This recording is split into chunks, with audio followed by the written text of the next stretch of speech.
The boys are back in town, and we're excited to go through the under 300k guys. There's plenty of them.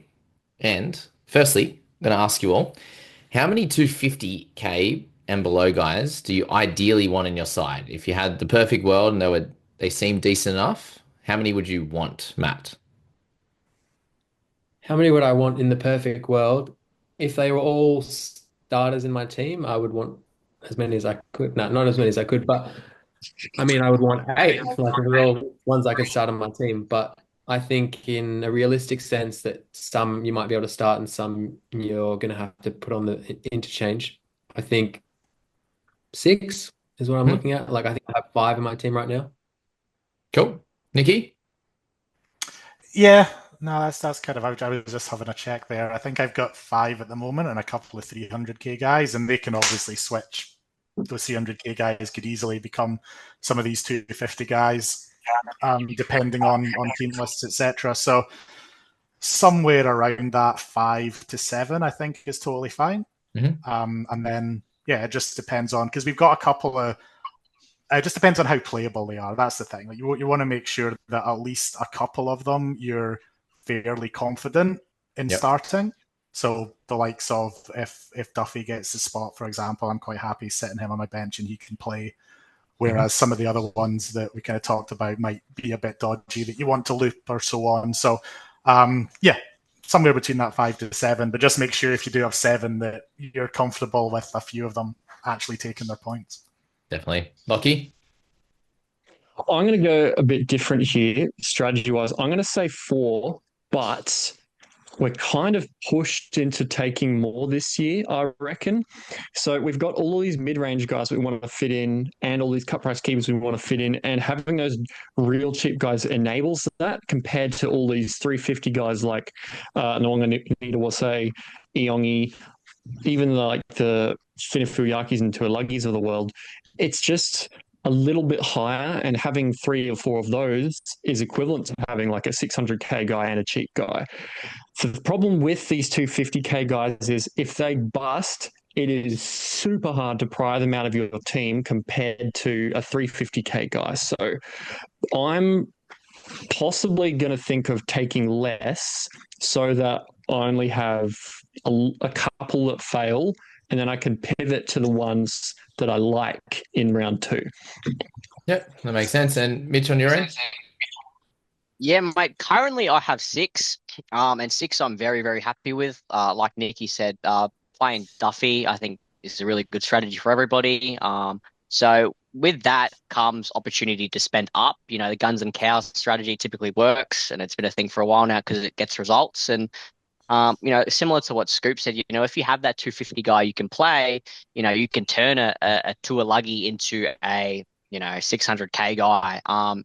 And you get the best of both worlds because you don't have an ugly mid-ranger scoring 30s because you can have a 250k guy doing that. So I've currently got six. I think seven is also very viable. If we get the correct amount of cows, you can play a Duffy, a Jack Cole if he gets the spot, things like that. And Duffy and a Cole, and then filling the emergency with another cheapie and then upgrading someone else to a big dog. So yeah, six or seven. Yep. I like that. Thanks for that, fellas. Between 4 and 7 seems to be the play. And yeah, there's obviously guys that we did speak about in that last video. So go check that out. 300k to 400 there. And there'll be a few just a tick under to 300 that we will be looking at as well. But Nikki, with Tom Duffy, is there anything that, if he gets named round one, is there anything that would stop you from beginning with him? Or are we just backing the talent? Yeah, I mean the only thing would be like we talked about in the other video, just the plethora of halves that are around. Yeah. But he's in for me. That's the thing. If he's named round one, I think there's still some question around Clifford, like if he's going to be fit, so that might be lurking over him a little bit. But yeah, at the end of the day, if he's there round one, he's 250k. Get him in your team. Yep. Don't Anyone overthink it. worried about and thinking about not taking him? No. Cool. Starford Toa. He's going to be a little bit more interesting. Matt, what are your thoughts on him? It looks like, poor Justin Olam looks like he might have to be medically retired with his poor knees. And then Naden went down as well the other day. But Starford has been one of their more important, centers or outside backs for years now. And he's got that spot back. And Is there worries about his injuries? He played 3 games last year and got injured 3 times. Are we worried about that, or do we just have to start with him at 250? I'm not sure what his preseason's been like, um, but as long as that's been pretty good, I'm going to start with him at 250. He was a bit of a jet a couple seasons ago. I remember he was busting tackles for fun, and did he score 100 maybe Yeah, one game? against Val. Yeah. Yeah, that was wild. And I think a lot of people jumped on him at that point. Um, but yeah, I just think at 250 base price, you just can't really go wrong as long as he's got the spot. If I heard that he had some niggles through preseason and he was, coming over an injury or anything, like if there was any doubts coming into it, maybe I'd choose Purdue over him. But right now he's in there over Purdue for me. Okay, well, that's a pretty good thing to speak about then. Starford Toa or Purdue or both, Nikki. Um, Purdue's one that had kind of dropped off the radar a little bit until the trial the other night, and then Yeah. he lights it up, and oh my god, he's amazing again, getting back in my team. Um, at the moment, again, if they're both assuming they're named round one, I think I've got Purdue slightly higher. I guess just in terms of upside, Toa he's had that 100-point game, but he also has a lot of not 100-point games to go along with it.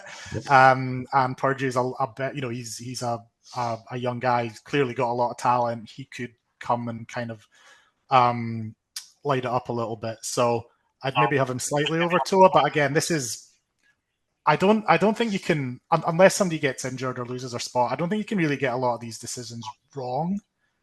Mhm. They're basement price for kind of a reason in a lot of cases, and you're backing the upside and the talent in most cases. So yeah, I mean, I wouldn't.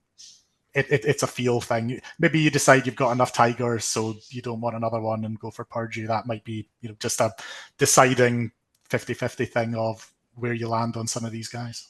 Yep. Scoop, Starford Toa and Purdue. Yeah, I think there are different narratives on Purdue. It's like, oh yeah, Purdue's got one spot sewn up and now they're waiting for the other. And then later on it was, oh, Valea's got one spot, now they're sewn up for the other. But really, a lot of that came from inside the club to begin with, and he's just been lighting it up recently as well. So I think he's a bit safer than people might actually think. Toa, sure, he's probably safer again. And yes, he does a 100-point game, but I'm just reluctant to take somebody who I think it can go wrong. Like Toa, we know can score okay, and at 250k, he's probably going to make a full like 150k plus. But so could all of these guys. So really, it's a matter of do you split hairs and try and pick one, or do you pick both? And that's what I was sort of saying. It's like you probably shouldn't take too many because if they all bomb, you are in deep, deep strife. But they really are juicy. Yeah. Well, it's taking a couple in the same position too that can be interesting as well. Mitch, your thoughts on those two? Yeah, mate. Both currently sitting in my 20 and 21. I have no Hey. qualms about taking both of them. Like Lockie said, they can both easily, or not easily, but they could. There's an avenue there for them to make 150k, and that's what those 20 and 21 spots are for. Mhm. Worst comes to worst, you can plug Toa in, and like Nikki said, he has scored 100 against Val. Is that likely? No, but is it in his range of outcomes?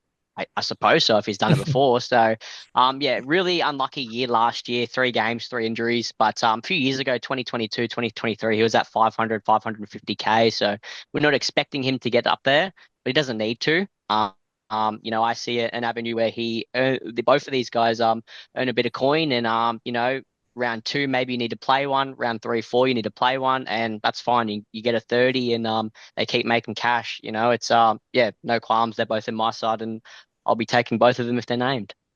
Beautiful. Just some admin, guys. Cast your eyes to the description below. We do have a really, really cool league that's available for New Zealand residents. So jump in and check that out. It's with full-time sports bar and eatery.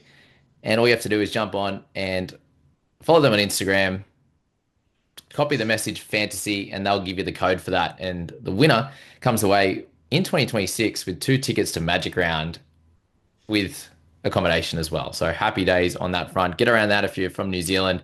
I'm keen to get over there this year as well. That's going to be good fun. And you'll also see the information around the private group. We've got a bunch of days left to jump in there. All the boys here are in that. And I think have all won prizes from me at one point as well. So that's pretty cool.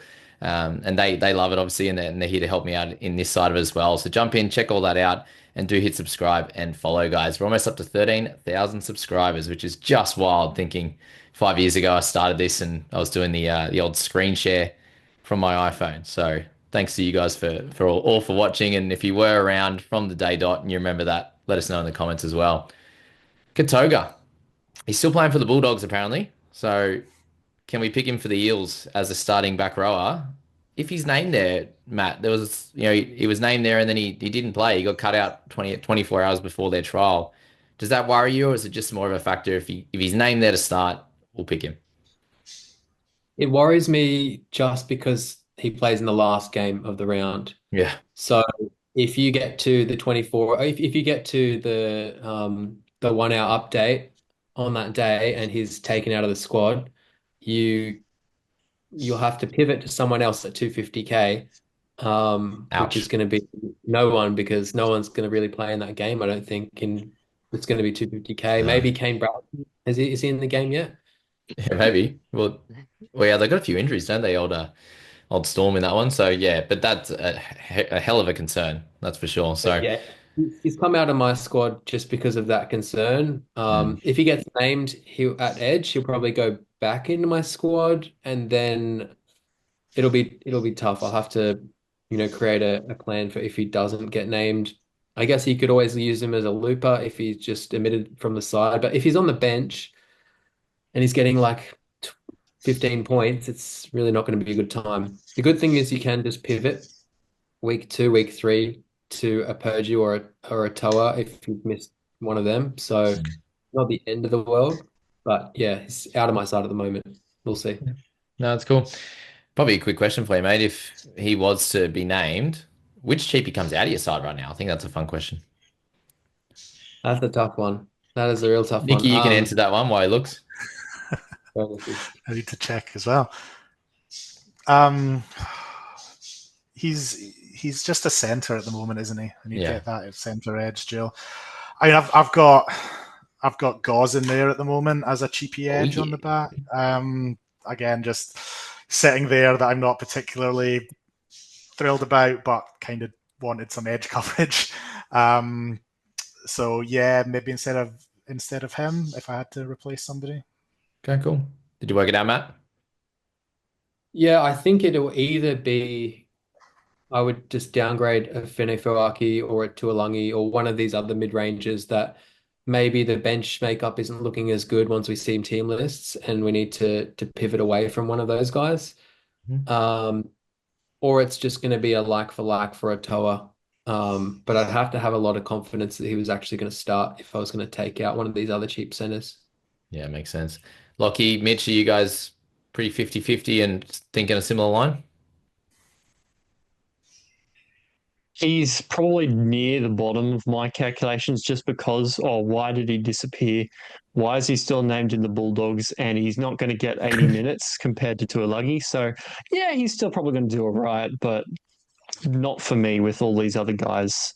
And yeah, what's going to happen with him? What are they going to do if he doesn't, if he isn't fixed by round one? Are they going to get a stupid Cardi looping situation like last year? Is it going to bust Hey, something? no, don't speak it into existence. Anything from you, Mitch, or leaving it? Yeah, I'll probably just leave it there. Like, there's not really much more to be said.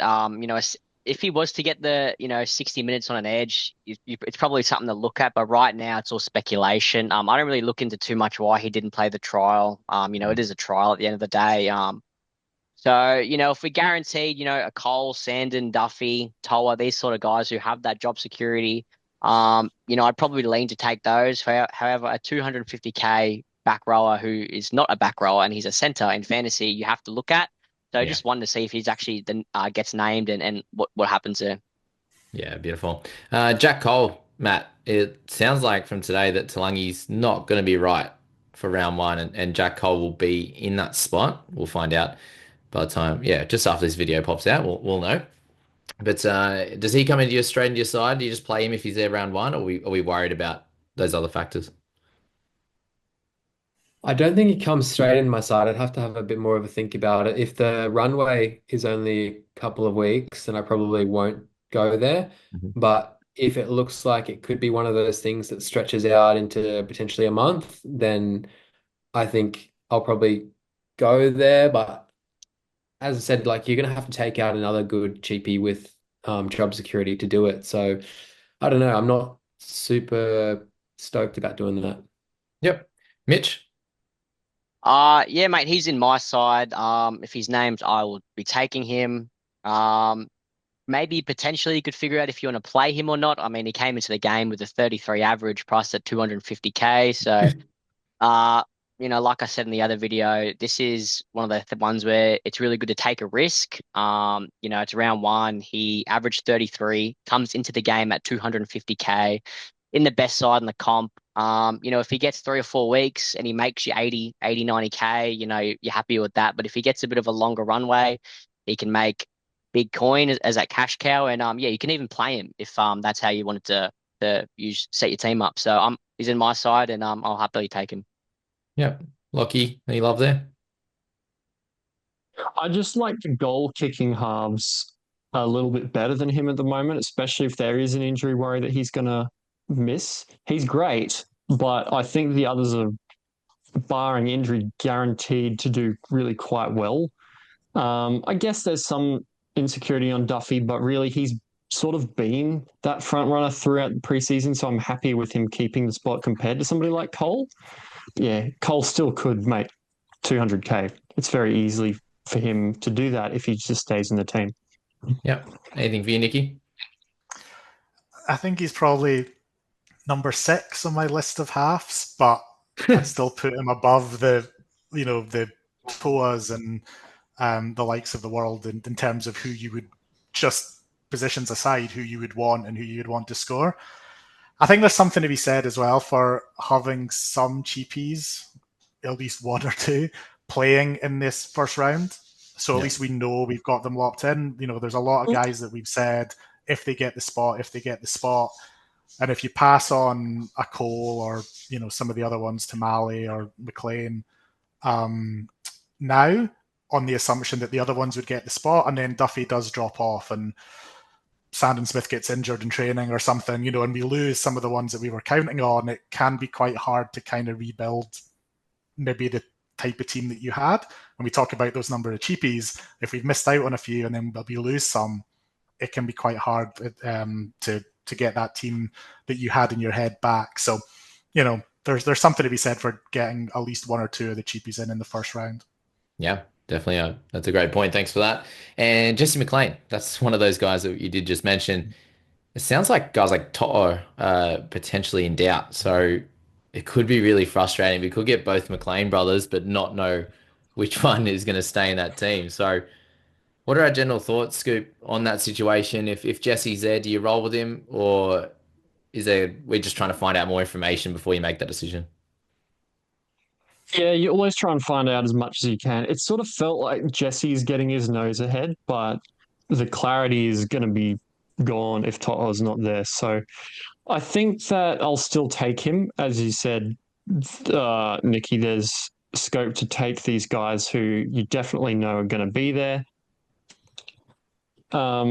Just so those other guys who may or may not be there don't mess you up too much. So I think I'm probably going to take Jesse and Tamale and leave Cole so I don't lock in too hard with them.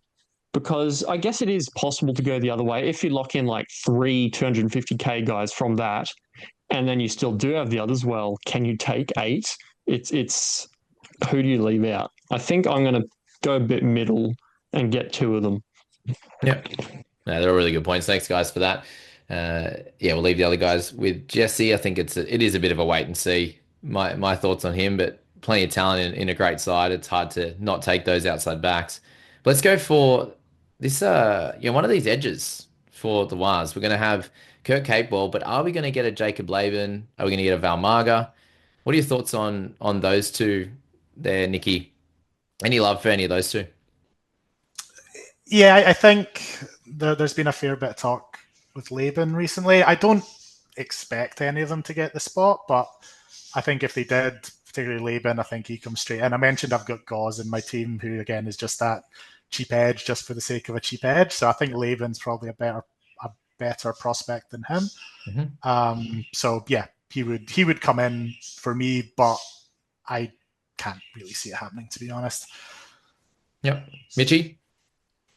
Yeah, mate, pretty similar. I don't know if he actually gets the spot. The Warriors have a lot of forwards. So I'm just not too sure if he will get the spot. Capel is definitely one starter. They've got Niokore there. They've turned Ford into a bench forward. So I'm just not sure if he gets the spot and the minutes.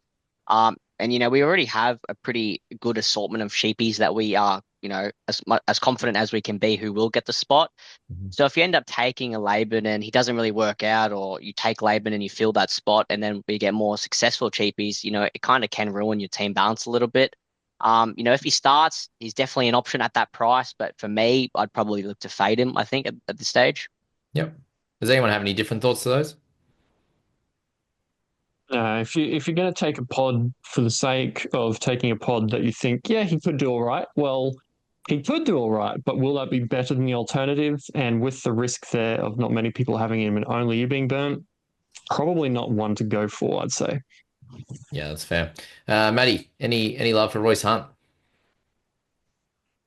Not anymore. Yeah, fair I enough. feel like here's another one that I had locked into my side most of the preseason, and then recently he's come out. Like once he got named on the bench, which I mean, a lot of people thought he would, but yeah, when he came out on the trial the other day and didn't do a whole lot, and even the game last weekend or the weekend before that, um, the All-Stars game, he didn't shoot the lights out. So I think there's just better options potentially. There's a lot of these cheaper edges, and we've got so many mids, so I don't think we need it. That's fair. Mitchy, any different thoughts to that? Nah, mate, he's 30% owned and it's 30% too much. So, Yeah, that's wild. yeah, at that cheap price, I can see why people would have him stashed into their emergencies, but he's just going to stay that price the whole year. He's 30 now, so he's getting on the age of for footballer terms anyway, and he's gone to the Tigers just to get a last contract and get a bit of coin. So he's not there to be a leader or anything like that, and just take him out. Like I said before, we've got a lot of cheapies in there, and yeah, a lot more. He'll make a lot more coin than he will. No, very fair. A couple of Broncos boys, Scoop. Shibasaki and Josefsky, both at 250k. Any thoughts on them? Any love for them? Oh, I'm going to break your heart a bit here, but for me, not so much, especially not Shib. I I don't know if the hard style with those players that we just haven't really seen them break into being a regular quality first grade starter week in, week out will be there forever. Gajewski's probably the best one out of the lot. And as the saying goes, any old edge can score 40 and 80, but he not even Goz can, but he doesn't need to. I mean, he's priced less than 20. I still think he's got quite a lot of value. Just how much is it, especially if Piakura's sniffing around? If he's not, well, that's quite a lot. And he might come into my team then, but I still find it hard to believe that Piakura is just going to be banished to the Shadow Realm. Yeah. Oh, what a reference, Scoop. Thanks so much for that. Anyone else have any further thoughts on those couple? I know Nikki's in your side at the moment, but anything more than what you said before? No, he's not in my side with any great Yeah, enthusiasm. But he's yeah, there. if he's there to start, and I think it was just the way the makeup of my team. I didn't have a bench edge, and so it's he's a placeholder for trying to get a cheap edge in there just for some coverage for the first few weeks. That's all it really is. I'm not expecting the world at all. Yep. Matty, I think we'll finish with this one. Oh, and Paddy, mate. It sounds like he might be firming for a spot in the 17 at 14. Is this a matter of just waiting until he inevitably ends up in that starting slot in some point in the year, or could you take him at 230, given that's a little bit cheaper off the bench? I think I think with the amount of cheapies that we have, I wouldn't take him. I wouldn't fill up a spot with him. I feel like similar, like, and we haven't mentioned Ben Takura. Hmm. as an option that, he might not start, but he might be one of those options that you can use to loop and then comes in and eventually, he's going to get a lot of price rises and he'll probably get some tries. He'll come in for injuries and things like that. Similar to what's his The Pua? the other Broncos prop from last year, Oh, who right. Willison. Oh, Willison. Willison, yeah.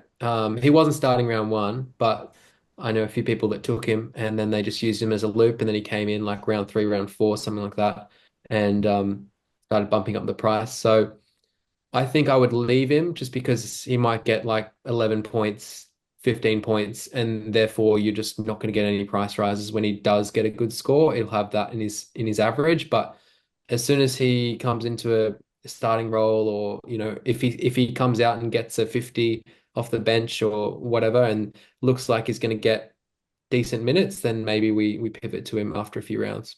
Yeah, and you need to be 250 at that point. But yeah, we've got Tapua from the Sharks. Him and Takura seem pretty similar on that front. And is it just a matter of with those three, I see Paddy in a similar realm where they probably get lower minutes off the bench if they make that 17, and if an injury comes, then we buy them. Is that how we look at that, Nikki?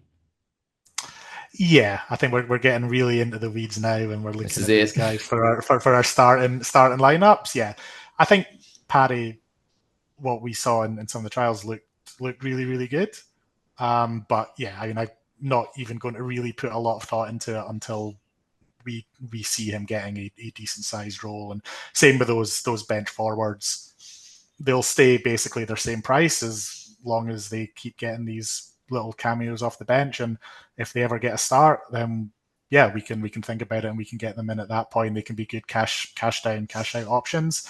But yeah, I haven't put a lot of thought into those type of guys at this stage.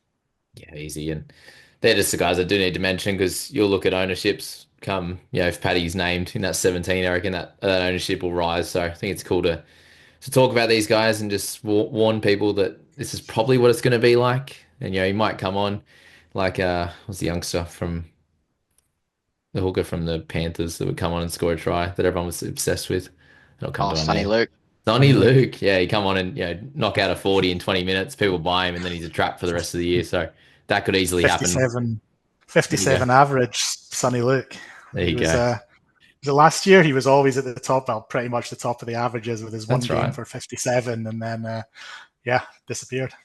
Yeah, he was the next big thing, and that could happen with Owen Paddy as well, and can suck people in as well. So, mate, guys, that was awesome. Thanks so much for jumping in for that one. These both go out before the TLT that we'll see here, but I think it gives everyone. Obviously, we're making a team for this weekend, but we're making it for 1A and 1B, so next week as well. And I think the quicker you can set up the general list of players that you do want, it allows you to have some flexibility without sort of racking your brain and losing your mind when we have, a day and a half or whatever it is in between team lists, or 2 days in between team lists, and the six other matches in 1B. So get your information now, guys, and we'll leave it at that. Thanks so much, guys. We'll catch you in the next one.